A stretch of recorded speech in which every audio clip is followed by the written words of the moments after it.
கிறிஸ்துவுக்குள் பிரியமானவர்களே, கர்த்தராகிய இயேசு கிறிஸ்துவின் நாமத்தினால் உங்கள் அனைவருக்கும் என் அன்பின் வாழ்த்துதலை தெரியப்படுத்துகிறேன். இன்று நாம் பரிசுத்தவான்களுக்கு கிரீடம் என்ற தலைப்பின் கீழ் நாம் தியானிக்க போகிறோம். பிரியமானவர்களே, வேதத்தில் பலவிதமான கிரீடம் உள்ளது. நம்முடைய வாழ்க்கையில் நாம் கர்த்தரோடு நடக்கும்போது நாம் தகுதியாக பரிசுத்தமாய் வாழ்ந்து இருக்கும் பொழுது கர்த்தர் நம் ஒவ்வொருவருக்காக கிரீடம் கொடுக்கிறார். வேதத்தின்படி நாம் 4 விதமான கிரீடத்தை நாம் இன்று பார்க்க போகிறோம். முதலாவது மகிமையான கிரீடம். நீதிமொழிகள் 4வது அதிகாரம் 7 முதல் 9வது வசனம். ஞானமே முக்கியம், ஞானத்தை சம்பாதி, எண்ணத்தை சம்பாதித்தாலும் புத்தியை சம்பாதித்துக்கொள். நீ அதை மேன்மைப்படுத்து, அது உன்னை மேன்மைப்படுத்தும். நீ அதை தழுவிக்கொண்டால் அது உன்னை கனம் பண்ணும். அது உன் தலைக்கு அலங்காரமான முடியை கொடுக்கும், அது மகிமையான கிரீடத்தை உனக்கு சூட்டும். ஹல்லேலூயா. பிரியமானவர்களே, நாம் ஞானத்தை சம்பாதிக்க வேண்டும், ஞானத்துக்கு முக்கியத்துவம் கொடுக்க வேண்டும். அது மாத்திரமல்ல, நாம் புத்தியை சம்பாதித்து கொள்ள வேண்டும். இவை இரண்டையும் நாம் சம்பாதித்து நாம் அதை மேன்மைப்படுத்தும் பொழுது அந்த ஞானமும் புத்தியும் நம்மை மேன்மைப்படுத்துகிறதா இருக்கிறது என்று வேதம் சொல்லுகிறது. அது மாத்திரமல்ல, இதை சார்ந்து இதை நாம் தழுவிக்கொண்டால் அது உன்னை கனம் பண்ணும் என்று சொல்லப்பட்டிருக்கிறது. கனம் பண்ணுதல் என்றால் நம்மை உயர்த்தும், நம்மை மகிமைப்படுத்தும். ஹல்லேலூயா. கடைசியாக 9வது வசனத்துல பாருங்க, அது உன் தலைக்கு அலங்காரமான முடியை கொடுக்கும், அது மகிமையான கிரீடத்தை உனக்கு சூட்டும். ஹல்லேலூயா. ஞானம் புத்தி என்ன என்று நம்ம வேதத்தின்படி பார்க்கலாம். யோபு 28வது அதிகாரம் 28வது வசனம். இதோ ஆண்டவருக்கு பயப்படுவதே ஞானம், பொல்லாப்பை விட்டு விலகுவதே புத்தி என்றார். ஹல்லேலூயா. பிரியமானவர்களே, ஞானம் நம்முடைய வாழ்க்கையில எப்படி வரும் அப்படின்னா, நம்ம கர்த்தருக்கு பயப்படும் பொழுது நம்முடைய வாழ்க்கையில் ஞானம் வரும். அது மாத்திரமல்ல, பொல்லாப்பை விட்டு விலகும் போது புத்தி நமக்கு வரும். அப்போ தீமையான காரியங்கள்ல நம்ம ஈடுபடாதபடிக்கு நம்ம விலகி நடக்கிறவர்களை நம்ம காணப்பட வேண்டும். கர்த்தருக்கு பயப்படுகிறது என்றால் கட்டளைகள் கீழ்ப்படிய வேண்டும், அவருடைய கற்பனைகளை கை கொள்ள வேண்டும். தீமைக்கு தீமையை நம்ம சரி கட்டக்கூடாது. கர்த்தருடைய சமூகத்தில் நம்ம பொறுமையாய் விண்ணப்பம் பண்ணி காத்திருக்கிறவர்களா இருக்க வேண்டும். நம்மிடத்தில் கர்த்தர் விரும்புகிற பரிசுத்தத்தையும் விசுவாசத்தையும் தரித்து கொண்டு நம் உண்மை உள்ளவர்களாய் நீதிமான நாம் இருக்கும் பொழுது கர்த்தருடைய நம்முடைய வாழ்க்கையில் மகிமையான கிரீடத்தை கட்டளையிடுவார். ஹல்லேலூயா. இரண்டாவதாக நீதியின் கிரீடம். 2 தீமோத்தேயு 4வது அதிகாரம் 7 முதல் 8வது வசனம். நல்ல போராட்டத்தை போராடினேன், ஓட்டத்தை முடித்தேன், விசுவாசத்தை காத்து கொண்டேன். 8வது வசனம். இது முதல் நீதியின் கிரீடம் எனக்காக வைக்கப்பட்டிருக்கிறது, நீதியுள்ள நியாயாதிபதியாக கர்த்தர் அந்நாளிலே அதை எனக்கு தந்தருளுவார். எனக்கு மாத்திரமல்ல, அவர் பிரசன்னமாகுதலை விரும்பும் யாவருக்கும் அதை தந்தருளுவார். ஹல்லேலூயா. 7வது வசனத்தை பாருங்க. நல்ல போராட்டத்தை போராடினேன். நம்முடைய ஓட்டத்தை நாம் முடிக்கும் பொழுது, நல்ல போராட்டத்தை நம்ம போராடி முடிக்கும் பொழுது, விசுவாசத்தை காத்து கொள்ளும் பொழுது நமக்கு நீதியின் கிரீடத்தை அவர் கொடுக்கிறார். ஹல்லேலூயா. பிரியமானவர்களே, நம்முடைய வாழ்க்கையில், இந்த உலக வாழ்க்கையில் பலவிதமான போராட்டங்கள், பலவிதமான பிரச்சனைகள் நம்மை மேற்கொள்வதற்கு சத்ருவானவன் நம்முடைய வாழ்க்கையில் கொண்டு வருவான். அப்பொழுது நாம ஆவிக்குரிய வாழ்க்கையில் நம்ம ஓடுவதே விசுவாச ஓட்டம் தான். அப்போ நம்ம கர்த்தர் மீது நம்முடைய விசுவாசத்தை வைத்து நாம் ஓடும் பொழுது நமக்கு நீதியின் கிரீடத்தை அவர் தருகிறவராய் இருக்கிறார். அவர் நீதி உள்ள நியாயாதிபதி என்று நம்ம இந்த வசனத்தில் பார்க்கிறோம். ஹல்லேலூயா. அவருடைய பிரசன்னமாக்குதலை விரும்பும் யாவருக்கும் அவர் கொடுப்பார். அப்ப நீங்களும் நானும் நிச்சயமாய் நாம் இந்த நீதியின் கிரீடத்தை நம்முடைய வாழ்க்கையில் நாம் பெற்றுக்கொள்வோம். ஹல்லேலூயா. மூன்றாவதாக ஜீவ கிரீடம். வெளிப்படுத்தல் விசேஷம் 2வது அதிகாரம் 10வது வசனம். நீ பட போகிற பாடுகளை குறித்து எவ்வளவும் பயப்படாதே. இதோ நீங்கள் சோதிக்கப்படும் பொருட்டாக பிசாசானவன் உங்களில் சிலரை காவலில் போடுவான். 10 நாள் உபத்திரப்படுவீர்கள். ஆகிலும் நீ மரண பரியந்தம் உண்மையாயிரு, அப்பொழுது ஜீவ கிரீடத்தை உனக்கு தருவேன். ஹல்லேலூயா. பிரியமானவர்களே, இந்த வசனத்துல முதல் பகுதியை நீங்க பாத்தீங்க அப்படின்னா, நீ பட போகிற பாடுகளை குறித்து எவ்வளவும் பயப்படாதே. நம்ம ஒரு நாளும் பயப்படக்கூடாது. ஏதாவது ஒரு சூழ்நிலை நம்முடைய வாழ்க்கையில் வந்துருச்சா, திடீர்னு நம்ம நினைக்காத ஒரு சிச்சுவேஷன் நமக்கு வந்துருச்சா, நீங்கள் அந்த நாட்களில் அந்த நேரத்தில் நீங்கள் கண்டிப்பாக என்றைக்குமே பயப்படக்கூடாது. நீங்க கர்த்தர் மேல் இருக்கிற அன்புல நிலைத்திருக்கும் பொழுது பூரண அன்புல பயம் இல்லை என்று வேதம் சொல்லுகிறது. பிரியமானவர்களே, நீங்க பயப்படாம அந்த சூழ்நிலைகளை மேற்கொள்கிறவர்களா நீங்க இருக்க வேண்டும். கர்த்தரை சார்ந்து நீங்க நிற்கும் பொழுது உங்களுக்குள் 1% கூட உங்களுக்கு பயம் வராது. ஹல்லேலூயா. 2வது பகுதியை பாருங்க. நீ மரண பரியந்தம் உண்மையாயிரு, அப்போது நம்முடைய வாழ்க்கையில் நம்ம நீதிமான உண்மையாய் நம்ம நடக்கும் பொழுது நம்முடைய வாழ்க்கையில் நம்ம முடிவு நாட்களில் நாம் நித்திய ஜீவனை பெற்றுக்கொள்வோம். நம்ம ஒவ்வொருவரும் பெற்றுக்கொள்ள கர்த்தர் நமக்கு கிருபை செய்வாராக. ஹல்லேலூயா. அது மாத்திரமல்ல, பிசாசானவன் உங்களில் சிலரை காவலில் போடுவான், 10 நாள் உபத்திரவப்படுவீர்கள். நம்ம உபத்திரவப்படும் பொழுது நம்ம என்ன பண்ணணும்? விசுவாசம் தரித்திருக்கணும், பயப்படக்கூடாது. இன்னைக்கு பல பேர் சில சூழ்நிலைகள் வரும் பொழுது துவண்டு விடுவாங்க, பயத்தில் போயிடுவாங்க. அவங்களால என்ன பண்ண முடியாது, அதை ஃபேஸ் பண்ண முடியாது, ரியாலிட்டி அவங்க ஃபேஸ் பண்ண மாட்டாங்க. ஆனால் இன்னைக்கு நம்ம என்ன பண்ணணும் அப்படின்னா, நம்ம கர்த்தரை சார்ந்து நம்ம அதை மேற்கொள்கிறவர்களா இருக்கும் பொழுது நம்முடைய வாழ்க்கையில் அவர் ஜீவ கிரீடத்தை தருகிறவராய் இருக்கிறார். இன்னொரு வசனத்தை நம்ம வேதத்தின்படி நம்ம பார்க்கலாம். யாக்கோபு 1 அதிகாரம் 12 வசனம். சோதனையை சகிக்கிற மனுஷன் பாக்கியவான், அவன் உத்தமன் என்று விளங்கின பின்பு கர்த்தர் தம்மிடத்தில் அன்பு கூறுகிறவர்களுக்கு வாக்குத்தத்தம் பண்ணின ஜீவ கிரீடத்தை பெறுவான். ஹல்லேலூயா. பிரியமானவர்களே, நம்ம இந்த உலக பாடுகளை சகித்து கொள்ள வேண்டும். அப்பொழுது நம்முடைய பாக்கியவான் என்று கர்த்தர் சொல்கிறார். பாக்கியவான் என்றால் ஆசீர்வதிக்கப்பட்டவன். 2வது பாருங்க, அவன் உத்தமன் என்று விளங்கின பின்பு. அப்போ நம்மளை டெஸ்ட் பண்ணுவாங்க அப்படின்னு யோசிச்சு வச்சுக்கோங்களேன். நம்ம உண்மையாக இருக்கிறோமா, நம்ம நீதியாக நடக்கிறோமா அப்படின்னு சொல்லி நம்மளை ஒரு டெஸ்ட் மாதிரி இப்படி நீங்கள் ஞாபகம் வச்சுக்கிட்டீங்கன்னா உங்களுக்கு ஈஸியாக புரியும்னு நான் சொல்கிறேன். அப்போ நம்ம கடைசி நாட்களில் நம்மளை செக் பண்ணும்போது நம்முடைய இந்த விசுவாச தோட்டத்தில் நம்ம எப்படி இருக்கோன்னு சொல்லி நம்மளை டெஸ்ட் பண்ணும்பொழுது நம்ம உண்மையாக உத்தமமாக விளங்கின பின்பு கர்த்தர் தம்மிடத்தில் அன்பு கூறுகிறவர்களுக்கு இதில் 3 காரியம் கொடுக்கப்பட்டிருக்குது பிரியமானவர்களே. முதலாவது நம்ம சோதனையை சகிக்க வேண்டும். 2வது நம்ம உத்தமமாய் வாழ வேண்டும். அந்த டெஸ்ட்டில் நம்ம பாஸ் ஆகணும்.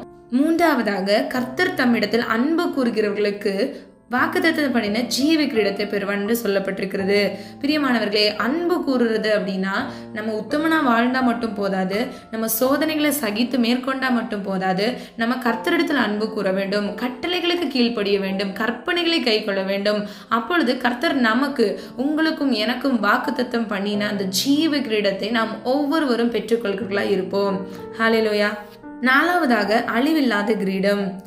1 கொரிந்தியர் 9 அதிகாரம் 25 வசனம். பந்தயத்திற்கு போராடுகிற யாவரும் எல்லாவற்றிலேயும் இச்சையடக்கமாய் இருப்பார்கள், அவர்கள் அழிவுள்ள கிரீடத்தை பெறும்படிக்கு அப்படி செய்கிறார்கள், நாமோ அழிவில்லாத கிரீடத்தை பெறும்படிக்கு அப்படி செய்கிறோம். ஹல்லேலூயா. பிரியமானவர்களே, இச்சையடக்கம் உள்ளவர்களாக நம்ம இருக்க வேண்டும். ஒரு உலகத்தில் ஒரு காம்படிஷன் போகிறவங்களே சில ஃபுட்ஸ் எடுக்க மாட்டாங்க, சில விதமான கூல்ட்ரிங்க்ஸ் எல்லாம் குடிக்க மாட்டாங்க. ஆனால் நம்ம என்ன பண்ணுறோம்? அழிவில்லாத அந்த நித்தியமான வாழ்க்கையில் வாழ போகிறோம் இல்லையா? அப்போ நம்ம என்ன பண்ணணும்? இந்த இச்சையடக்கத்தை நம்ம காத்துக்கொள்ள வேண்டும். இச்சையடக்கம் என்னன்னு அப்படி பார்த்தீங்கன்னா, சிம்பிளாக அவங்க மைண்டில் புரிஞ்சுக்கிறதுக்கு நான் சொல்கிறேன். இச்சை ப்ளஸ் அடக்கம், இச்சையடக்கம். அந்த இச்சையை, மாம்சீகத்தினால் வருகிற அந்த இச்சையை நாம் மேற்கொள்கிறவர்களா இருக்க வேண்டும், அதை அடக்கி ஆளுகிறவர்களா நம்ம இருக்க வேண்டும். அப்போ நம்ம மாம்சத்துக்கு விரோதமான அந்த 17 விதமான காரியங்களும் நம்முடைய வாழ்க்கையில் நடக்காது. இந்த 17 விதமான காரியம் நம்ம கலாத்தியர்ல பார்க்குறோம்.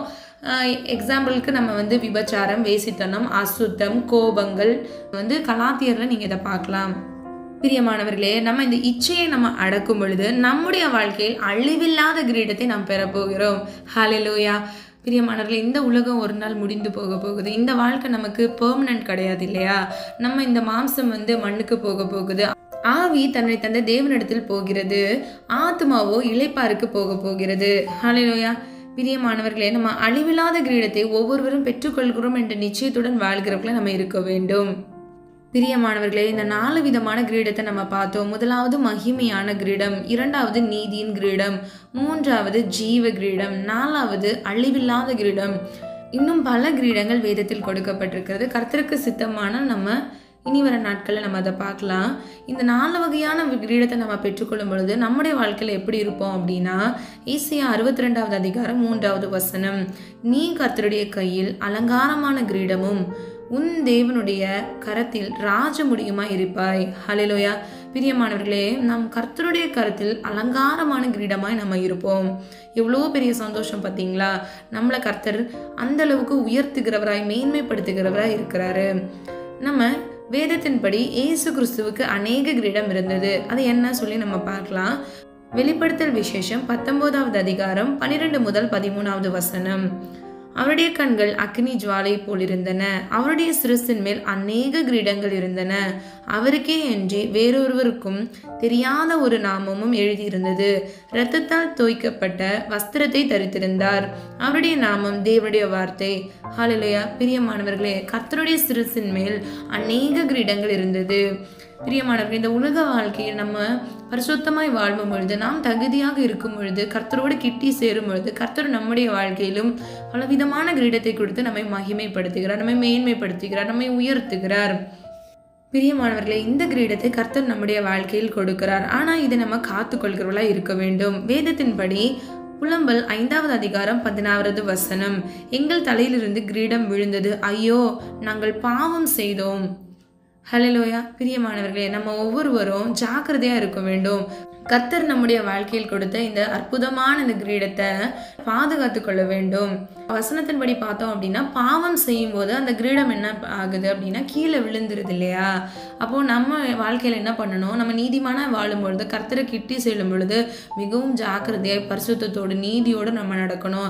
கிறிஸ்தவ வாழ்க்கை என்பதே நம்ம நூல் மேல் நடக்கிறதா. பிரியமானவர்களே, நம்ம வலது இடதுபுறம் சாயாதபடிக்கு நம்ம நித்திய பரிசுத்த வழியில நடக்கிறவர்களை நம்ம காண வேண்டும். சத்ருவானவன் நம்முடைய வாழ்க்கையில பல சோதனைகளை கொண்டு வரலாம், ஒரு விரக்தியை கொண்டு வரலாம், ஒரு அவிசுவாசத்தை கொண்டு வரலாம், ஏதோ ஒரு காரியத்துல ஒரு டிப்ரெஷனை கூட கொண்டு வர முயற்சி பண்ணுவான். அப்போ நம்ம அதுக்கு என்ன பண்ணணும்? இடம் கொடுக்க கூடாது. நீங்க நீதிமானா இருக்கும் பொழுது, நீங்க கையிட்டு செய்கிற காரியங்களை கர்த்தர் உங்களை ஆசீர்வதிப்பார். நீங்க நீதிமானா இருக்கும் பொழுது உங்களுடைய சிரசின் மேல் ஆசீர்வாதங்கள் தங்கும். நீங்க நீதிமானா இருக்கும் பொழுது கர்த்தர் உங்களுக்கு வாக்குத்தத்தம் பண்ணின ஜீவ கிரீடத்தை உங்களுக்கு கொடுப்பார். நீங்க எந்த சூழ்நிலை உங்களுடைய வாழ்க்கையில இருந்தாலும் நீங்க அதை எளிதில் மேற்கொள்கிறவர்களை நீங்க மாறி விடுவீர்கள். ஹல்லேலூயா. பிரியமானவர்களே, இந்த வசனத்தில் சொல்லப்பட்டது போல பாவம் செய்யாதபடிக்கு நம்ம இந்த ஜீவ கிரீடத்தை காத்து கொள்கிறவர்களாக நம்ம இருக்க வேண்டும். வெளிப்படுத்தல் 3வது அதிகாரம் 11வது வசனம், இதோ சீக்கிரமாய் வருகிறேன், ஒருவனும் உன் கிரீடத்தை எடுத்து கொள்ளாதபடிக்கு உனக்குள்ளதை பற்றி கொண்டிரு. ஹல்லேலூயா. பிரியமானவர்களே, இந்த நாட்கள் கடைசி நாட்கள். இந்த நம்ம பிரவேசிச்சுட்டு இருக்கிறது இது கிருபை நாட்கள்னு சொல்லுவாங்க. அப்போ இந்த கிருபை நாட்களில் நம்ம என்ன பண்ணணும் அப்படின்னா, நம்ம எந்த அளவுக்கு சுத்திகரித்து நம்ம ஒப்பு கொடுக்கணுமோ நம்ம ஒப்பு கொடுத்து நம்ம பரிசுத்தமாய் வாழ்கிறவர்களா நம்ம இருக்க வேண்டும். நேற்றுக்கு இப்படி தான் நான் இருந்தேன், இன்றைக்கும் அப்படியே இருக்கேன் அப்படின்னு நீங்கள் நினைக்கவே கூடாது. ஆவிக்குரிய வாழ்க்கையில் மட்டும் நீங்கள் ஒவ்வொரு நாளும் நீங்கள் முன்னேறிகளாக இருக்க வேண்டும். ஒரே நாள் மாதிரி இன்னொரு நாள் நீங்கள் இருக்கவே கூடாது. என்ன பண்ணணும்? நீங்கள் பரிசுத்தத்திலையும் உண்மையிலையும், வேதத்தின்படி ஒரு வசனத்தை பார்க்குறோம், நீதிமான் இன்னும் நீதியை செய்யட்டும், பரிசுத்தவான் இன்னும் பரிசுத்தத்தை செய்யட்டும். அப்படிதான் இருக்குது. அப்போ நீங்க என்ன பண்ணணும்? நீங்க ஒவ்வொரு நாளும் இம்ப்ரோவைஸ் பண்ணணும். நீங்க முன்னேறிகளா இருக்க வேண்டும். இந்த வசனத்தின்படி கர்த்தர் சீக்கிரமாய் வருகிறார். ஹல்லேலூயா. யாரெல்லாம் விசுவாசிக்கிறீங்க? விசுவாசிச்சீங்கன்னா ஆமென் சொல்லுங்க. ஒருவனும் உன் கிரீடத்தை எடுத்துக்கொள்ளாதபடிக்கு உனக்குள்ளதை பற்றி கொண்டிரு. நமக்கு கொடுத்தது, உங்களுக்கு கொடுத்தது. அப்போ நம்ம அதை பற்றி கொண்டு இருக்க வேண்டும். அப்போ இதை எடுக்கிறதுக்கு என்ன வரும்? பிரச்சனைகள் வரும், சோதனைகள் வரும், சத்ருவானவன் பல விதமான காரியங்களை நம்மளுடைய வாழ்க்கையில் கொண்டு வரும். நமக்கு ரொம்ப பிடிச்சவங்க மூலியமா நமக்கு ஒரு பிரச்சனை வரும், நம்ம சொந்தக்காரங்க மூலியமா நமக்கு ஒரு பிரச்சனை வரும். எந்த சூழ்நிலையும் பிரியமானவர்களே, உங்களுடைய விசுவாசத்திலிருந்து நீங்க வழுவி போகாதபடி நீங்க உங்களுடைய வாழ்க்கையில பரிசுத்தமா இந்த நித்திய ஜீவனுக்கு போகிற வழியில நீங்க நடக்கும் பொழுது கர்த்தருடைய கையில் நீங்க அலங்காரமான முடியாய் நிச்சயமாய் நீங்கள் இருப்பீர்கள் என்று நான் விசுவாசிக்கிறேன். ஹல்லேலூயா. பிரியமானவர்களே, சொல்லப்பட்ட ஒவ்வொரு கிரீடமும் உங்களுடைய வாழ்க்கையில கர்த்தராகிய தேவன் தாமே கொடுத்து உங்களை ஆசீர்வதிப்பாராக. நம்ம ஜெபிக்கலாமா? அன்பின் பிதாவே, அப்பா, எங்கள் ஒவ்வொருவரையும் ஒரு கருத்துக்குள் ஒப்பு கொடுக்கிறோம், ஸ்தோத்திரிக்கிறோம் ராஜா. கர்த்தர் எங்களுக்காக வைத்திருக்கிற அப்பா உம்முடைய பரிசுத்தவான்களுக்கு நீர் பிரத்யோகமாக வைத்திருக்கிற இந்த அலங்காரமான அழகான கிரீடத்திற்காக நன்றி. மகிமையான கிரீடத்திற்கு நன்றி அப்பா. நீதியின் கிரீடத்திற்கு நன்றி அப்பா. அழிவில்லாத கிரீடத்துக்கு நன்றி. ஜீவ கிரீடத்துக்கு நன்றி ஆண்டவரே. எங்களுக்காக நீர் வாக்குத்தத்தம் பண்ணின இந்த ஜீவ கிரீடத்தை நாங்கள் ஒவ்வொருவரும் பெற்றுக்கொள்ள இந்த விசுவாசத்தை ஓட்டத்தை ஆண்டவரே உமக்கு பிரியமானபடி ஓடி முடிக்க இயேசுவின் நாமத்தினால் எங்களுக்கு ஒரு கிருபை செய்வீராக. எங்களோடு இருங்க, எங்களை காத்து கொள்ளுங்க. இந்த நேரத்துல யாராவது அப்பா ஆண்டவரே சோதனையில சிக்குண்டு அப்பா வேதனையோடு இருந்தாங்கன்னா கர்த்தர் தாமே உடைய அன்பின் கருத்தினால உடைய பிள்ளைகளை இயேசுவின் நாமத்தினால் ஆண்டவரே ஒரு விடுதலையும் ஒரு சுகத்தையும் கர்த்தர் கட்டளையிடுவீராக. பலப்படுத்துங்க, காத்து கொள்ளுங்க. ஒவ்வொருவரும் ஆண்டவரே அந்த ஜீவ கிரீடத்தை ஒருவனும் எடுத்துக்கொள்ளாதபடி அதை பற்றி கொண்டு இருக்க இயேசுவின் நாமத்தினால் கிருபை கொடுங்கப்பா.